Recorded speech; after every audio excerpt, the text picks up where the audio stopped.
Starting off with Zach Osterman from the Indy Stars. Zachary, how are you doing, sir? I'm good. How about you?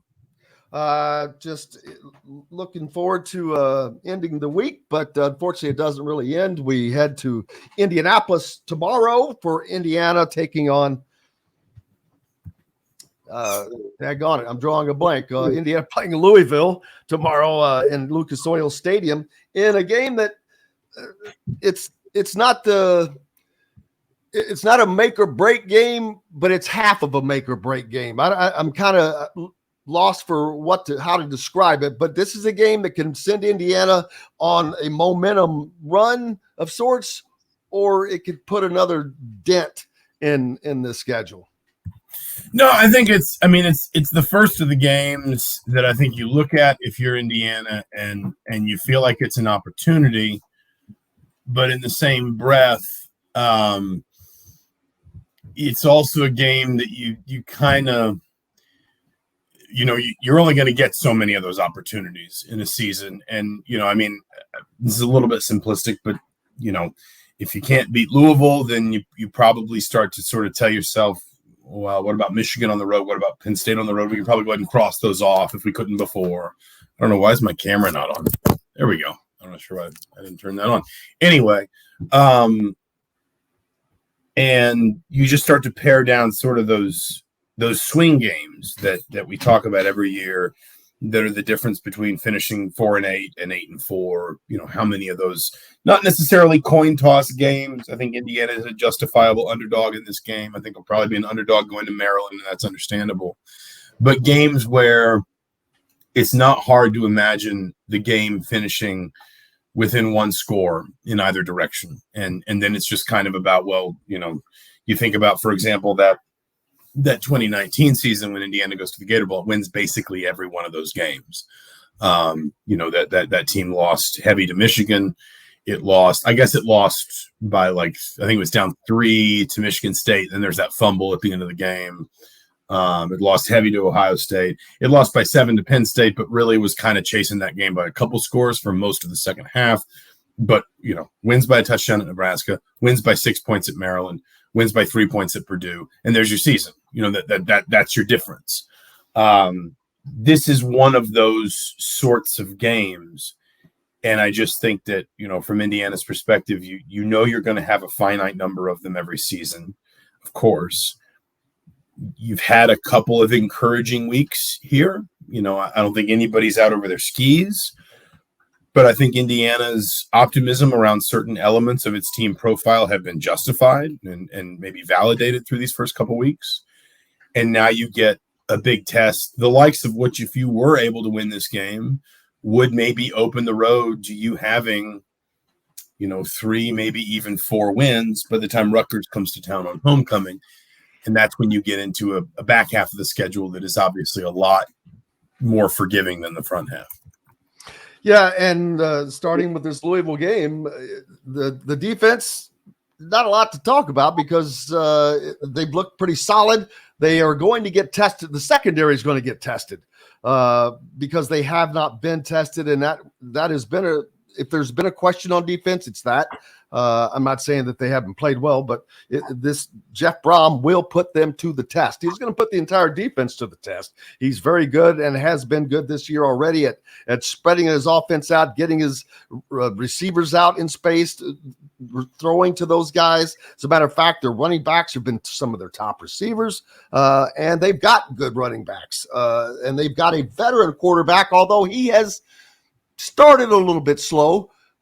They still have, I see it as an advantage on offense over Indiana because of Taven Jackson taking his first official start as the guy, and I would like to have seen him or whomever have all the starts, but that didn't happen. So it is what it is. But he looked very poised, even though it was against Indiana State.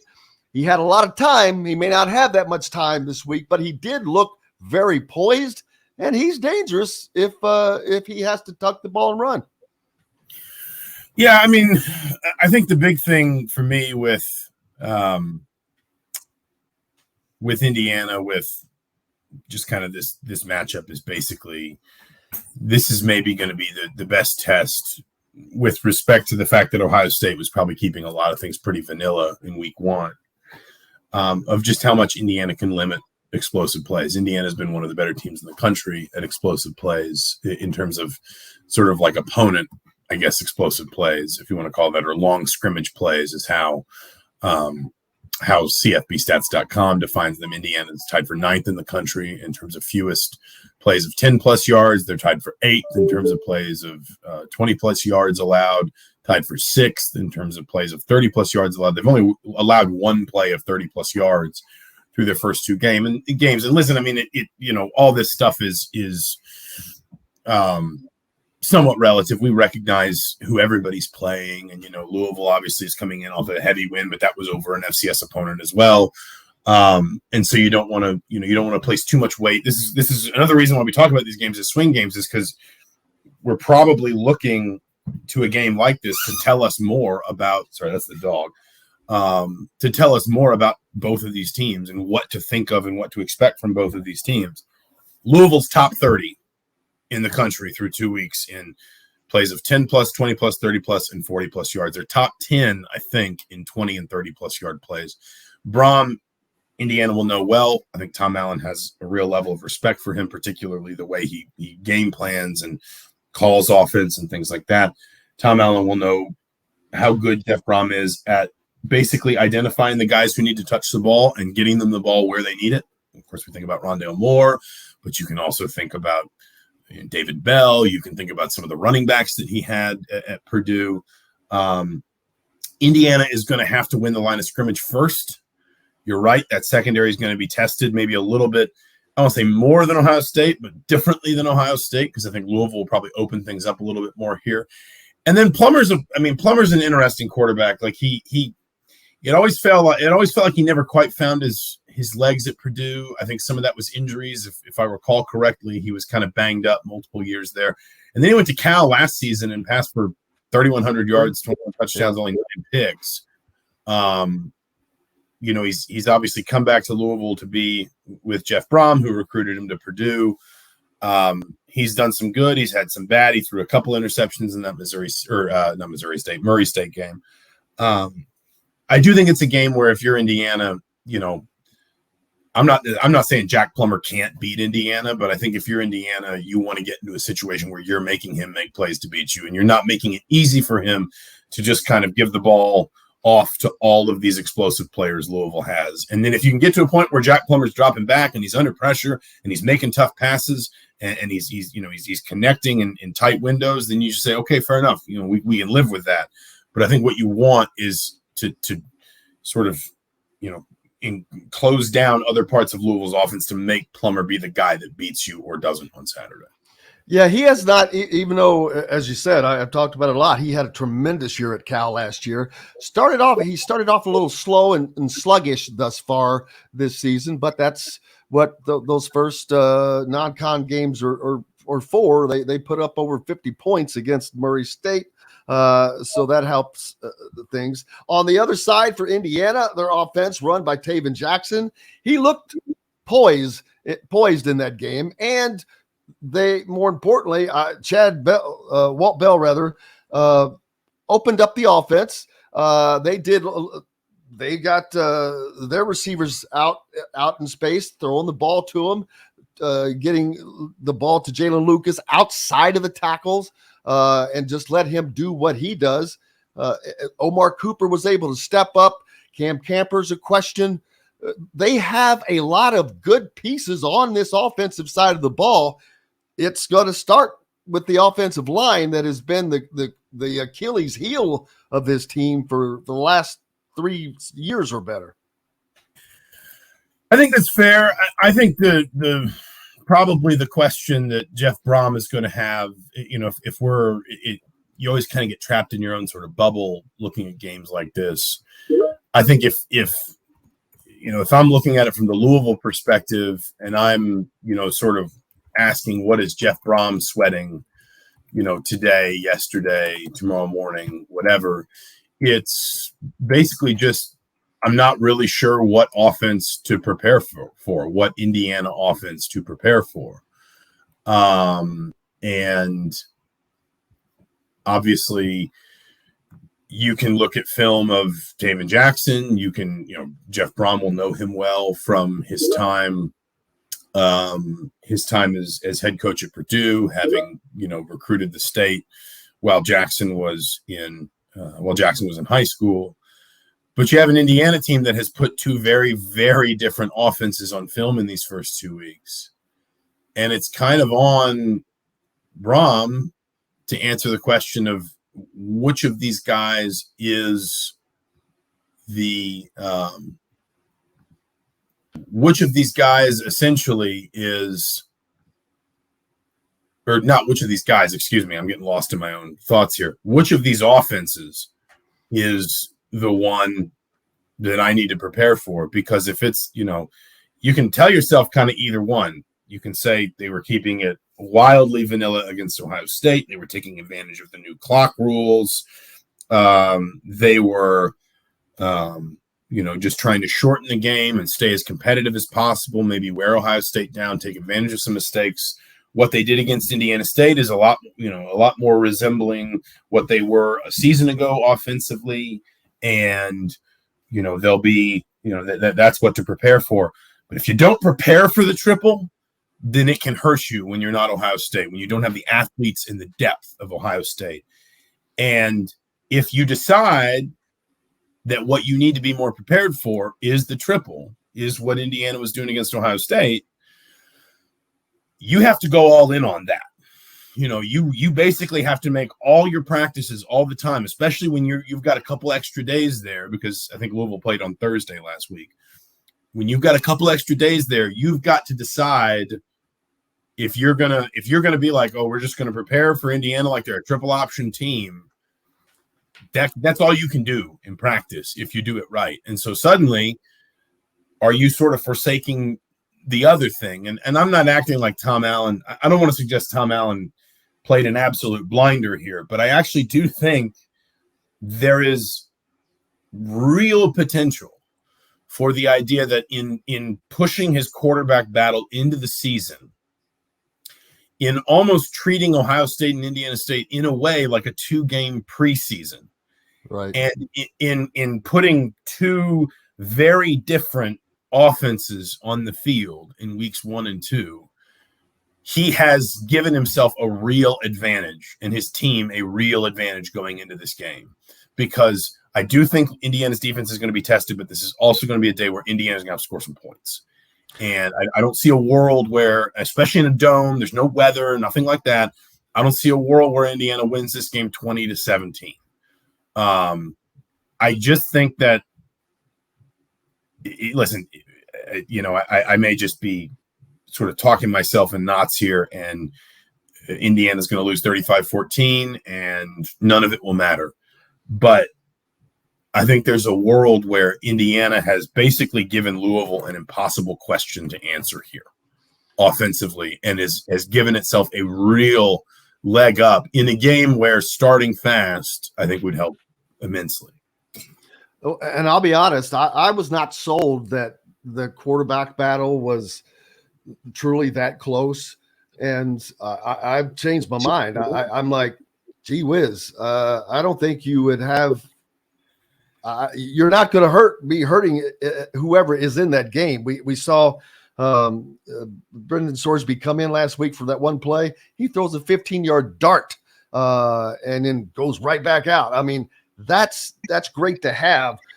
And the offense, adding that additional wrinkle. That's a wrinkle that Indiana has not had. They may have had it with Dexter Williams, but they didn't have throwing ability to go along with it.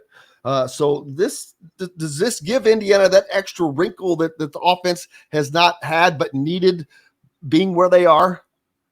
You talking about the triple? The option, yeah, possibly. I mean, I think that comes down in large part to how Indiana wants to use it, and I mean, it's a tricky thing to say go all in on the option, because you say that, and then you see, like, for example, what Georgia Tech has gone through since Paul Johnson decided to retire, which is have to remake basically an entire offensive roster. because you built a roster for such a specific, almost niche purpose that when you want to run anything more modern, it's a lot more difficult. It's a little different to run the triple out of the gun, obviously, and it's certainly a little different to run it out of something, more of kind of a modern spread air raid type system. I think if you can do some of it, again, the problem for teams with the triple, and I made this argument I've been doing these YouTube videos, like and subscribe. Shameless plug. Absolutely. I've seen that. Make sure you do. What is the it's just my name. I think I should probably have a better name for my channel, but it's just if you search Zachary Osterman on YouTube, you'll find it. It's pretty easy to do. But I made this argument around the triple, I think last week. The Indiana doesn't play a single team in Big Ten play this year that is coming off a bye going into its week against Indiana. And obviously, Ohio, not counting Ohio State, but I'm talking about once play resumes. One of the big sort of narratives that developed around the triple option when Paul Johnson had it at Georgia Tech, and obviously that was not the same offense in terms of structure, and that was very much Paul Johnson's offense. He was with June Jones at Hawaii in like the 80s, and he just saw all the run and shoot spread stuff June Jones was doing. He said, well, what if I could do that? But I could do it in the old, wing T flex bone, and I could run it out of an option system. So Paul Johnson's thing is very much his own thing. But the concept of the triple, this narrative developed around it because he was the only one to really bring it into like a modern Power 5 conference, that teams were a lot better against it coming off a bye week. And ACC teams would it always seemed anyway like they would sort of quietly politic to get a Thursday night game if they couldn't get a bye, to get a Thursday night game before they played Georgia Tech, so they'd have at least a week and a half of just like nothing but that in practice. And they'd work on some of it in the offseason, they'd work on some of it in spring, in fall camp, and then they'd bring it in that week or that week plus. But when he only had a week to prepare, it was a real struggle because a week, as you and I both know, Jim, is really basically 3 days, 2 of them in pads. And that's not counting for the fact that you might have guys that are going to play on Saturday but can't practice during the week. And again, this is such a dramatic departure from anything you're preparing for the rest of the year. And it's so much about just like discipline, eye discipline, communication football. It's very difficult for a defense to prepare for on a short turnaround.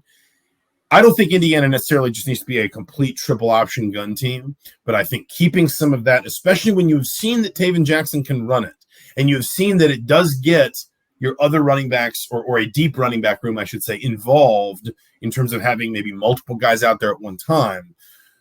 I just think it's a valuable thing to have because, again, number one, they don't play a Big Ten team the rest of the season that has a bye coming into their game against Indiana. And number two, it gives every coach, to some extent anyway, the same sort of unanswerable question that Jeff Brom's got to grapple with here, which is, what do I prepare for?